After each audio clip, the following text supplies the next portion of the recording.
आता निवडणूक आली ना त्याच्यामुळे ती बेडकं फार आता नाचणार, आवाज करणार, ट्या ट्या ट्या ट्या, काय करणार. बोला. काल चांदवडमध्ये राहुल गांधींची सभा झाली, कसं आव्हान आता लोकशाहीमध्ये सगळ्यांना जागा लढवण्याचा अधिकार आहे, प्रत्येक पक्ष लढवणार. काल राहुल गांधींनी चांदवडच्या सभेमध्ये जयंत पाटील असं म्हणाले की आणखीही काही लोक आमच्या संपर्कात आहेत, ते देखील परत एकदा शरद पवार गटात येऊ शकतात आणि आम्ही सर्वांचं स्वतः जयंत पाटीलच अनेकांच्या संपर्कात इकडे आहेत, फडणवीसासहित.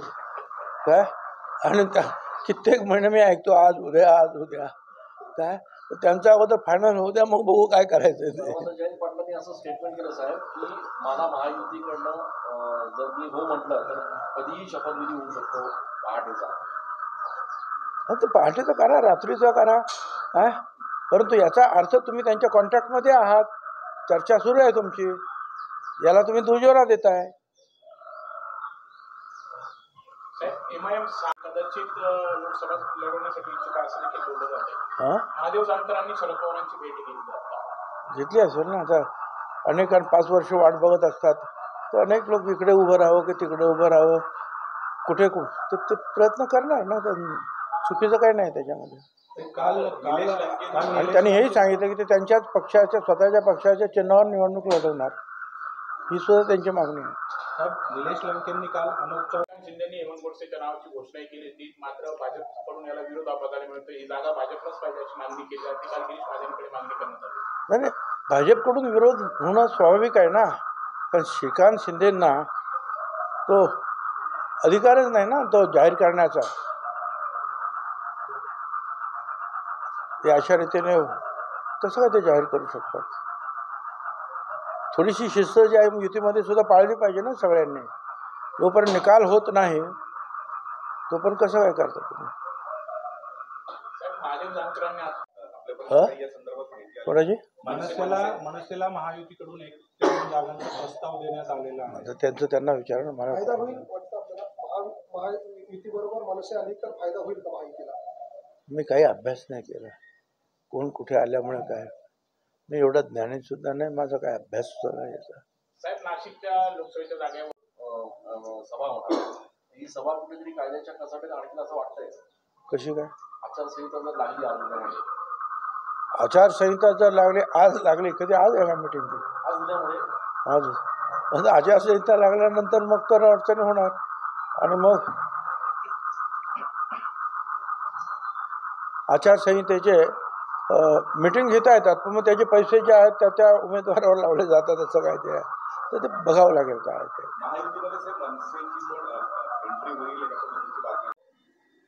काल मीटिंग झाली की नाही रात्री मला काही त्याची कल्पना नाही, परंतु अजित पवार आणि प्रफुल्ल पटेल तटकरे हे जाणार होते मीटिंगला, नेहमी तेच जातात, त्यांना माहिती असेल.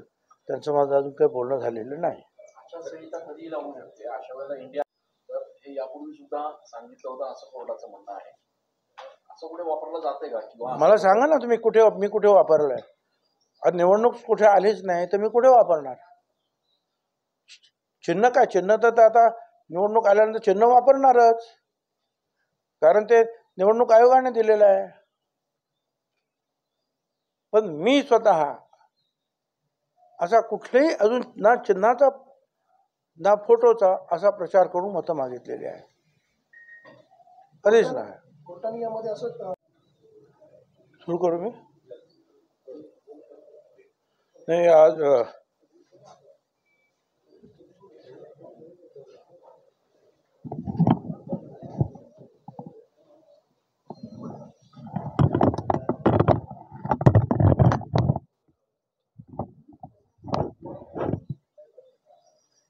तुमचा आवाज झाला असेल तर सांगा. आज काही वर्तमानपत्रामध्ये परंतु त्याच्यामध्ये ते असं म्हणताय की राष्ट्रवादीचं जे घड्याळ चिन्ह आहे ते जर तुम्ही आता वापरणार, यावेळी आमचा काही निकाल त्याच्या संदर्भात आमच्याकडनं आला तर त्यावेळेला अडचण होईल, म्हणून राष्ट्रवादीचं जे घड्याळ चिन्ह आहे मला त्याबद्दल काही बोलायचं नाही. त्याच्याबद्दल आमचे वकील आहेत, आमचे जे काय तिथले जे काम बघणारे जे लोक आहेत ते पाहतील. पण छगन भुजबळ हे नाव प्रकर्षाने सर्व वर्तमानपत्रात आज जे झळकलं की छगन भुजबळ असं म्हणाले की ग्रामीण भागामध्ये शरद पवारांचा फोटो दाखवा, चिन्ह दाखवा आणि मतं मिळवा, असं कुठेही मी बोललेलो नाही. किंबहुना निवडणूकच कुठली अजून आली नाही चिन्ह वगैरे दाखवण्याची, आणि निवडणूक आली तरी आयुष्यामध्ये कुणाचा तरी फोटो दाखवा आणि मतं द्या. ना मी शिवसेनेत, ना इथे, ना तिथे, ना कुठे. हां, निवडणुकीच्या वेळेला बॅनरवर वगैरे फोटो असतात ती गोष्ट वेगळी, पण आपण सर्वसाधारण हे सांगतो की चिन्ह बघा आमचं, लक्षात ठेवा आणि मतं द्या. पण असं यांचाच फोटो पाहून मतं द्या, पण फोटो का तिथे असतो काय? तिथे मतदान केंद्रात फोटो असतो काय आपल्या नेत्यांचा? कोणाचा? शरद पवारांचा फोटो असतो का मोदींचा फोटो असतो? कोणाचा फोटो असतो? पण अजून ही वेळच आली नाही ना हा प्रचार करायची. निवडणूक चिन्हाचा सुद्धा प्रचार करायची वेळ कुठे आलेली आहे? कुठली निवडणूकच लागली नाही अजून. आणि त्याच्यामुळे फक्त माझं नाव घेतलं आणि प्रकर्षाने सर्व वर्तमानपत्राने त्याने अगदी प्रेमाने त्याची दखल घेतलेली आहे. त्याच्यामुळे मला ते बोलावलं. शरद पवार, राहुल गांधी कांद्याचा प्रश्न पेटलेला आहे, मोदींची गॅरंटी कुठली अशा पद्धतीची एक टीका त्यांच्याकडनं काल करण्यात आली. सगळे इंडिया आघाडीचे सगळे प्रमुख नेते काल नाशिकमध्ये होते. ठीक आहे, त्यांना ते बोलू दे. पण हमीभाव जर असेल सगळ्याचा तर कांद्याचा सुद्धा हमीभाव पवार साहेबांनी का नाही दिला कृषी मंत्री असताना? द्यायचा होता ना, प्रश्न आलाच नसता ना. मग का नाही केलं त्याने? कांद्याचे भाव पवार साहेब सुद्धा असताना अनेक वेळा पडलेले आहेत, आणि मग त्याच्यावर काहीतरी उपाय करून परत ते वाढतील कसं असे प्रयत्न आपण केलेले आहेत, हे मी मान्य करतो ना. आता सुद्धा जे आहेत आपले जे लोक जे आहेत आमचे युतीचे लोक, त्यांना जाऊन सांगतात वरती दिल्लीमध्ये, आणि त्यानुसार मग कुठे 46,000 टन जाऊ द्या, कुठे आणखीन एक्सपोर्ट करा, असं ते करतायत. अर्थात त्याच्यामुळे शेतकऱ्यांना पूर्वीचे पैसे मिळत नाही, जसे 4,000 5,000 रुपये मिळायचे तेवढे नाही मिळत, एवढं मान्य आहे मला. परंतु जर हमी भावाचं जर तुम्ही म्हणत असाल तर हमी भाव तुम्ही कांद्याला सुद्धा द्यायचा होता ना. हमी भाव का नाही दिलं तुम्ही? प्रश्नच आला नसता ना. आणखी काय?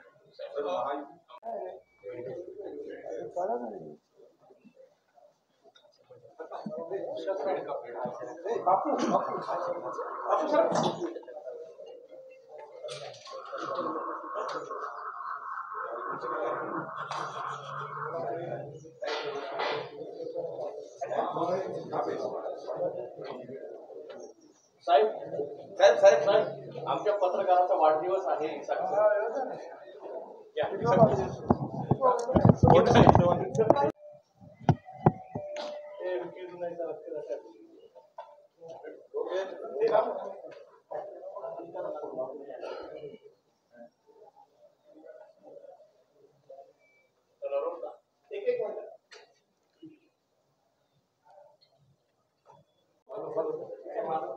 तर बोलतील त्यांना जरा बाहेर काढा.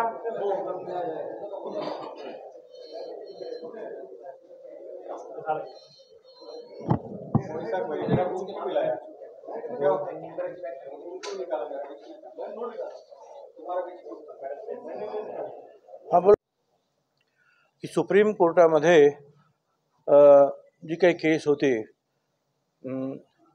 शरद पवार साहेब यांच्यातर्फे मांडण्यात आलेली, त्याच्यामध्ये त्यांचे जे वकील होते सिंघवी, त्यांनी असं काय तिथे निवेदन केलं की शरद पवार यांचे फोटो वापरून आणि चिन्ह वापरून मतं घ्यावीत ग्रामीण भागातून, असं छगन भुजबळ हे म्हणाले. मी आयुष्यात असं कधीही म्हणालो नाही कुणाचा फोटो दाखवून मतं घ्या. पवार साहेबांचा सुद्धा कधीच नाही.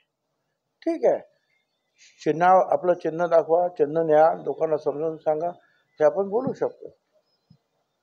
पण दुसरं म्हणजे असं आहे की जेव्हापासून अजित पवार गट वेगळा झाला त्याच्यानंतर कुठली निवडणूकच झाली नाही. ग्रामपंचायतीच्या निवडणुका या चिन्हावर नसतात आणि फोटोवरही नसतात, कशावरच नसतात. मग मी कशाला कोणाला सांगायला जाईल? बरं, त्यानंतर आम्ही वेगळे झाल्यानंतर पहिल्या 8-10 दिवसातच पवार साहेब जे आहेत यांनी भुजबळ, मुंडे, मुश्रीफ यांना टार्गेट करून त्यांच्याकडे सभा घेतल्या आणि टीका केली. मी कशाला सांगेन त्यांचा फोटो दाखवा आणि मतं घ्या? मी कधीही असं सांगितलेलं नाही. शरद पवारांचा फोटो दाखवा, चिन्ह दाखवा आणि मतं घ्या असा ग्रामीण भागात कधी प्रचार केला नाही. कारण अजून निवडणूकच कुठली आली नाही ग्रामीण भागामध्ये. मला कळत नाही असं चुकीचं फिडिंग वकिलांना कोण करताय, कशासाठी करताय. आणि उगीच आपलं काहीतरी पण छगन भुजबळ सॉफ्ट टार्गेट वाटतोय त्यांना. मी स्पष्टपणे सांगतो आहे, हे अतिशय चुकीचं फिडिंग जे आहे ते सिंघवी वकिलांना झालेलं आहे या शरद पवार यांच्या गटाकडून. त्यांची फोटो दाखवून जे आहेत मतं मिळवा, हे अजिबात कधी मी बोललो नाही. त्यांच्याबरोबर काम करत असताना सुद्धा मी कुठच्या सभेमध्ये असं बोललो नाही की यांचा फोटो दाखवा आणि हे मतं घ्या. चिन्हावर मतं घ्या असं सांगतो. बरं, आता चिन्ह असेल तर चिन्ह आता आम्हाला मिळालेलंच आहे, ते निवडणूक आयोगाने दिलेलं आहे, ते त्यांना विचारा. बरं, आता ती सुद्धा वेळ आली नाही की त्याचा प्रचार करावा चिन्हाचा, कारण अजून निवडणुकाच कुठल्या लागल्या नाही तर कोण कशाला सांगेल. परंतु अशा रीतीनं जे आहे कोर्टाची सुद्धा दिशाभूल करण्याचं काम जे आहे या मंडळीकडून होतं आहे. काय ही गोष्ट जी आहे मला आपल्या सगळ्यांच्या समोर प्रकर्षाने आणायची आहे. पण